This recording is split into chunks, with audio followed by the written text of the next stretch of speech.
Hello students. आज अपने इस लेक्चर में एक टॉपिक जो हम लेकर के आए हैं वो है सैंपल के बारे में।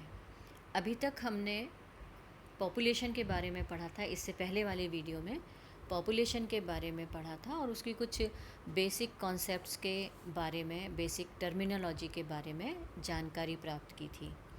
आज हालांकि सैंपल के बारे में तब भी हमने डिस्कस किया था, तो आज हम डेफिनेशन से शुरू करते हैं। सैंपल यानी प्रतिदर्श, और इसमें हम कि सैंपल से क्या मतलब होता है, ये जब हमने पॉपुलेशन पढ़ा था तो उसमें हमने देखा था कि किस तरह से जब हम पॉपुलेशन से एक पॉपुलेशन के एक पार्ट को अपनी स्टडी के रूप में सेलेक्ट करते हैं तो वो सैंपल कहलाता है। और सैंपल जो है सेलेक्ट करते वक्त हमको इस तरह से सैंपल सेलेक्ट करना चाहिए ताकि वो जो समग्र है, जो पॉपुलेशन है, उसकी विशेषताओं का प्रतिनिधित्व करे। एंड सबसे बड़ी जो इम्पॉर्टेंट चीज़ है सैंपल में कि it should be free from bias, यानी इसमें पक्षपात किसी तरह का नहीं होना चाहिए। क्यों नहीं होना चाहिए? क्योंकि यदि पक्षपात होगा सैंपल चुनने में तो हमारे जो निष्कर्ष हैं वो भ्रामक हो सकते हैं। इसीलिए जो सैंपल है that should be free from bias. Now the terminology, basic terminology about sample या सैम्पलिंग टेक्निक या सैम्पलिंग मेथड पे जाने से पहले हम थोड़ी सी जानकारी प्राप्त करेंगे इसकी बेसिक टर्मिनोलॉजी के बारे में। सबसे पहले हमने लिखा है द सैंपल, जैसा कि अभी हम इससे पहले भी हमने पॉपुलेशन वाले जो वीडियो था उसमें भी हमने देखा कि सैंपल क्या होता है। तो सैंपल जो है, respondents selected out of population constitutes a sample, यानी जो कुछ भी इकाइयाँ हम समग्र में से चुनते हैं वो सैंपल कहलाती हैं। दूसरा हमने लिया है sampling the process of selecting respondents is known as sampling, यानी ये प्रक्रिया है, यानी जब हम पॉपुलेशन में से, समग्र में से इकाइयों को चुन रहे होते हैं, दैट प्रोसेस, दैट प्रक्रिया is known as sampling. And the third is sampling unit. Sampling unit का मतलब है कि जिन इकाइयों को हमने चुन लिया है, the units under study are called sampling units. जिन इकाइयों को हमने अपने अध्ययन के लिए चुना है वो सैम्पलिंग यूनिट्स कहलाती हैं।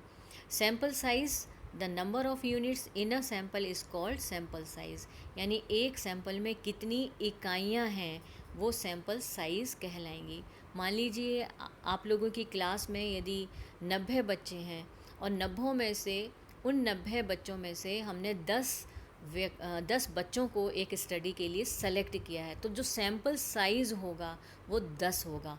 पॉपुलेशन कितनी होगी? 90, लेकिन सैम्पल साइज़ होगा 10। तो ये बेसिक टर्मिनोलॉजी सैम्पलिंग के बारे में थी। अब सैंपल यानी यूनिट के बारे में इससे पहले भी ये जो आपको एक पिक्चर दिख रही है स्क्रीन पे, इससे पहले भी हमने इसी से मिलती जुलती एक पिक्चर पॉपुलेशन वाले वीडियो में दिखाई थी कि किस तरह से ये जो समग्र है उसमें से हम ये पूरा समग्र है, इसमें से हम जो है सैंपल किस तरह से सेलेक्ट करते हैं और ये सैंपल क्रिएट करता है। तो इस तरह से हम पॉपुलेशन और सैंपल के बीच में फ़र्क को जान पाते हैं। नाउ नेक्स्ट जो टॉपिक है, नेक्स्ट जो हेडिंग है, दैट इज़ सैम्पलिंग टेक्निक्स या सैम्पलिंग मेथड्स। अब ये क्या होते हैं? ये कई तरह के होते हैं बच्चों, लेकिन आज हमने जो आपके कोर्स के हिसाब से, आपकी क्लास के हिसाब से जो सेलेक्ट किए हैं वो यहाँ पर डिस्कस करेंगे। और उसमें से सबसे पहला है डेलिब्रेट सैम्पलिंग यानी सविचार प्रतिचयन। सविचार प्रतिचयन क्या होता है? इसमें कोई भी शोधकर्ता या रिसर्चर खुद सोच विचार के सैंपल को कलेक्ट करता है, सैंपल उसमें से सेलेक्ट करता है। इस रीति के अनुसार जो भी अनुसंधान करता है वो पूरी पॉपुलेशन में से अपनी इच्छा के अनुसार ऐसे यूनिट्स को चुन लेता है जो उसके विचार में समग्र का प्रतिनिधित्व करती हों। अब सैंपल में किन यूनिट को शामिल करना है, किन को नहीं करना, ये उस छांटने वाले की इच्छा पर निर्भर करता है। So this includes sample non random technique, यानी ये सोच विचार करके वो खुद ही सैंपल को सेलेक्ट करता है। सैम्पलिंग है या आपकी कन्वीनियंस सैम्पलिंग है, वो कुछ भी अपनी सुविधा के अनुसार सैंपल को सेलेक्ट कर सकता है। नेक्स्ट है रैंडम सैम्पलिंग। रैंडम सैम्पलिंग का मतलब होता है कि बिल्कुल हम चांस पे छोड़ देते हैं, इसको हिंदी में कहते हैं हम दैव प्रतिचयन। प्रतिदर्श निकालने की या सैंपल बनाने की ये सबसे अच्छी रीति है, क्योंकि इसमें पक्षपात का प्रभाव नहीं पड़ता। यानी इसमें जो भी सैम्पलिंग यूनिट्स होती हैं वो दैव के आधार पर, चांस के आधार पर या संभावना के आधार पर छांटी जाती हैं। अब सैंपल में कौन सी यूनिट शामिल की जाएगी या कौन सी नहीं की जाएगी, इस बात का जो निर्णय है, जो डिसीज़न है, ये खुद जो शोध करता है वो अपनी इच्छा से नहीं करता, बल्कि सैंपल चुनने की जो क्रिया है वो पूर्णतया जो है वो एक चांस पर छोड़ दी जाती है। और हालांकि इसमें पॉसिबिलिटी यही होती है कि पॉपुलेशन में ये सबको इक्वल चांस मिले उसमें सेलेक्ट होने का। अब जो ये रैंडम सैम्पलिंग है इसके भी कई टाइप्स होते हैं, और इसमें सबसे जो पहला टाइप है that is simple random sampling. Simple random sampling में every member and set of members has an equal chance of being included in the sample. ठीक है, और सिंपल रैंडम सैम्पलिंग में हम शामिल करते हैं लॉटरी मेथड। अब लॉटरी मेथड में क्या होता है? लॉटरी मेथड में जितनी भी पॉपुलेशन है, समग्र है, उसकी सभी इकाइयों की हम पर्चियाँ बना लेते हैं, और उन पर्चियों को बना कर के किसी बोल में डाल देते हैं, और किसी ऐसे व्यक्ति से, किसी बच्चे से या किसी निष्पक्ष व्यक्ति से हम उन पर्चियों को उठाने के लिए कहते हैं, या खुद हम आंख बंद करके भी उन पर्चियों को उठा सकते हैं। दूसरा है इसमें बाय रोटेटिंग द ड्रम को रोटेट करके, ढोल घुमा करके। इसमें एक ढोल में हम क्या करते हैं कि समान आकार की लोहे या लकड़ी के गोल टुकड़े होते हैं जिन पर हम 0 से लेकर के 9 आदि तक अंक लिखे रहते हैं, और उस ढोल को या तो हम बिजली से घुमाकर या हाथ से घुमा देते हैं, ताकि ये जो भी अंदर जो पर्चियाँ हैं या टुकड़े हैं, गोल टुकड़े हैं लकड़ी के, वो अच्छे से मिल जाएं, और फिर हम वो एक एक करके उन टुकड़ों को उठा लेते हैं। तो इस तरह से ये ड्रम को घुमा करके, ढोल को घुमा करके हम अपनी इकाइयाँ सैंपल के लिए सेलेक्ट कर देते हैं। तीसरा है by systematic arrangement. Systematic arrangement में किस तरह से सैम्पलिंग की जाती है ये हम देखते हैं। Systematic random sampling. अब इसमें क्या करते हैं हम? अब देखिए यहाँ पर थोड़ा सा ध्यानपूर्वक देखिए। Members of the population are put in some order, यानी उनको हम एक क्रम में सजा देते हैं। जितनी भी हमारे यूनिट होती हैं पॉपुलेशन की, समग्र की, उनको हम एक ऑर्डर में सजा देते हैं। चाहे हम अल्फ़ाबेटिकली उनको सेट कर दें, किसी भी संख्या के रूप में सेलेक्ट कर दें, तो हम उनको सजा के, और उसके बाद हम रैंडमली उनमें से हर दूसरा व्यक्ति, हर तीसरा व्यक्ति जो है अपने सैंपल के लिए सेलेक्ट कर लेते हैं। सो इसका best example principal takes and जो अल्फ़ाबेटिकली जो लिस्ट है उसके पास, उसमें 12 व्यक्तियों की अल्फ़ाबेटिकली एक लिस्ट उसके पास है उनके नामों की, and picks a random starting point. और एक हमने एक सिस्टम बना लिया कि every third student is selected to take a survey. उसमें से हर तीसरे स्टूडेंट को हम अपने सर्वे के लिए सेलेक्ट कर लेते हैं। अब देखिए यहाँ पर सिस्टमेटिक रैंडम सैम्पलिंग की एक पिक्चर आपको ये स्क्रीन पे दिखाई जाएगी। अब ये 12 बच्चे हैं। एक स्टार्टिंग पॉइंट हमने ले लिया कि एक हमने ये व्यक्ति सेलेक्ट कर लिया। और इसके बाद हर तीसरा व्यक्ति, 1 2 3, ये तीसरा व्यक्ति हमने अपने उसमें शामिल कर लिया। फिर उसके बाद ये तीसरा व्यक्ति शामिल कर लिया, फिर उसके बाद ये तीसरा व्यक्ति हमने शामिल कर लिया। तो इस तरह से हम अरेंज करके अल्फ़ाबेटिकली या संख्याओं के अनुसार जैसे भी हम अपनी सुविधा से अरेंज करके एक सिस्टमेटिक ऑर्डर में उनको रखते हैं, और फिर ये हम खुद डिसाइड करते हैं कि तीसरे नंबर या हर दूसरा नंबर या पांचवा नंबर जो भी है, हम उस हिसाब से सैंपल में यूनिट को सेलेक्ट कर लेते हैं। नेक्स्ट है इसमें स्ट्रेटिफाइड और मिक्स्ड सैम्पलिंग। ये जो सैम्पलिंग है ये दोनों का मिक्सचर है। This method is a combination of both deliberate and random sampling, और इसको हम बोलते हैं स्तृत या मिश्रित प्रतिचयन। यह जो रीति है ये दोनों रीतियों का मिश्रण होती है।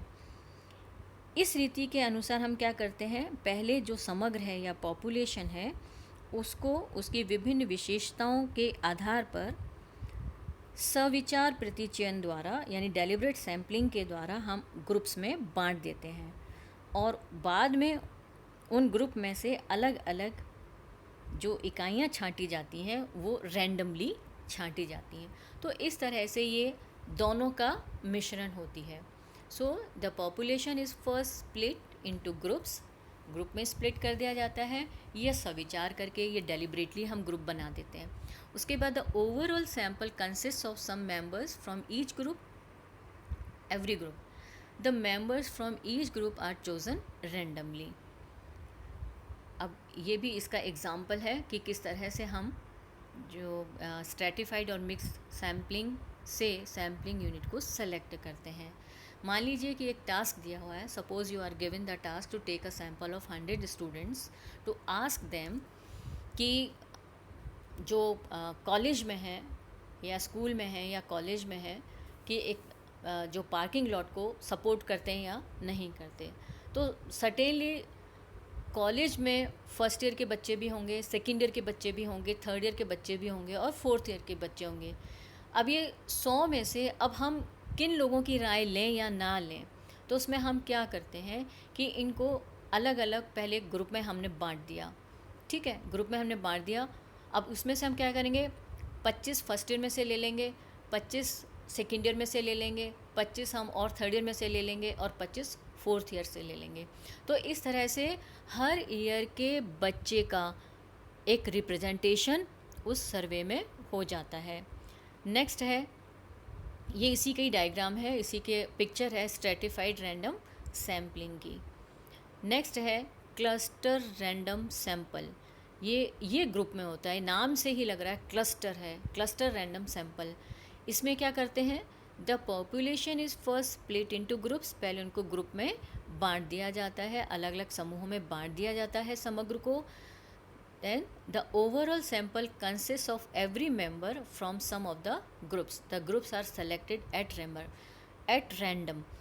यानी फिर ग्रुप को अलग अलग उसमें पॉपुलेशन को अलग अलग ग्रुप में बांट दिया जाता है, और अपने सैंपल के लिए हम ग्रुप्स को सेलेक्ट करते हैं और उस ग्रुप का प्रत्येक मेंबर, प्रत्येक यूनिट को स्टडी करते हैं, उसका सर्वे करते हैं।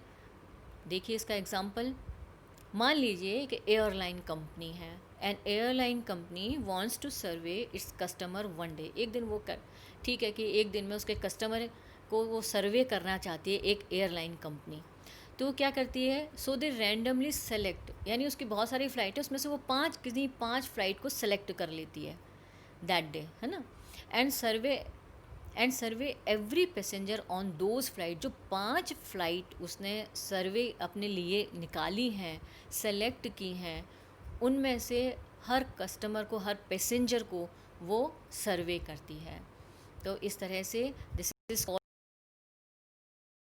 सो हमने बच्चों 2 वीडियो देखे सैम्पलिंग के बारे में। हमने पॉपुलेशन, इससे पहले का जो वीडियो था वो पॉपुलेशन समग्र के बारे में था, ये वाला वीडियो सैंपल के बारे में है। तो यहाँ पर एक एक क्वेश्चन अपने आप उठ जाता है कि क्या बेटर है स्टडी के लिए, शोध के लिए, रिसर्च के लिए, कि हमको पॉपुलेशन का अध्ययन करना चाहिए, पॉपुलेशन को शामिल करना चाहिए या सैंपल को शामिल करना चाहिए अपने स्टडी में। लेकिन बच्चों, ये आप भी समझते हैं कि पूरे के पूरे समग्र को स्टडी करना, हर यूनिट को स्टडी करना बहुत मुश्किल है, और इसीलिए हम उसमें से सैंपल बनाते हैं, सैंपल के लिए यूनिट सेलेक्ट करते हैं, सैम्पलिंग करते हैं। सो दोनों ही चीज़ें इंपॉर्टेंट है, लेकिन इतना ध्यान हमें ज़रूर रखना चाहिए कि जो सैंपल हम ले रहे हैं वो इस तरह से हो कि उसमें समग्र की सारी विशेषताएं आ जानी चाहिए। और ये जो लास्ट में जो इम्पॉर्टेंट है, the greater the size of the sample the higher is the level of accuracy और जनरलाइजेशन। यानी एक सैंपल का साइज़ जितना बड़ा होगा उसमें उतनी ही ज़्यादा, या हमारे अध्ययन में, हमारे निष्कर्ष में उतनी ही ज़्यादा एक्यूरेसी आएगी। So that is all about sample, sampling techniques, population, census inquiry. Next video में हम एक नया टॉपिक पढ़ेंगे।